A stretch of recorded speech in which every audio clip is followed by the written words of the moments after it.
আসসালামু আলাইকুম ওয়া রাহমাতুল্লাহি ওয়া বারাকাতুহু। সম্মানিত ভিউয়ার্স, কেমন আছেন সবাই? আশা করি ভালো আছেন। আলহামদুলিল্লাহ আমি ভালো আছি।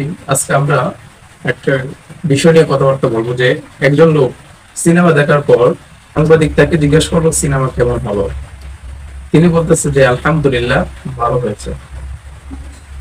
অত্যন্ত আশ্চর্যের বিষয় যে তিনি একটি হারাম বিষয় দেখে তখন তিনি বাহির হয়ে এমন ভাবে আলহামদুলিল্লাহ বলতেছে যেন তিনি সবচেয়ে বেশি খুশি হয়েছেন। এই দিনটা হচ্ছে ঈদের দিন, পবিত্র একটি ঈদ। এই ঈদে আমার মনে হয় যে তিনি ঈদে যতটুকু খুশি হয় নাই তার থেকে বেশি খুশি হয়েছে যে তিনি এই সিনেমা দেখার পর।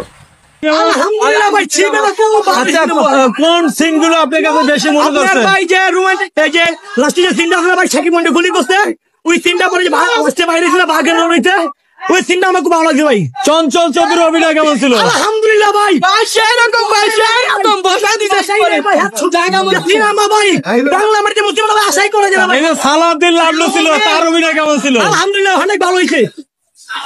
অত্যন্ত আশ্চর্যের বিষয় যে আমরা একটি হারাম কাজ দেখার পরও আমরা আলহামদুলিল্লাহ বলি।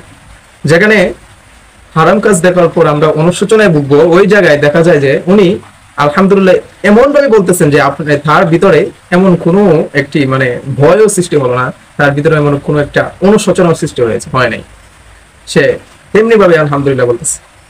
এ পর্যন্তই আজকে ওনাকে নিয়ে কথা বলা। আমাদেরকে আল্লাহ যেন আমাদের এই হারাম কাজ থেকে, হারাম কাজে আলহামদুলিল্লাহ বলা আমাদেরকে যেন ধরে রাখে, এই তৌফিক যেন আল্লাহ পাক রব্বুল আলামিন আমাদেরকে দেয়। সকলে ভালো থাকবেন। আসসালামু আলাইকুম ওয়া রাহমাতুল্লাহ।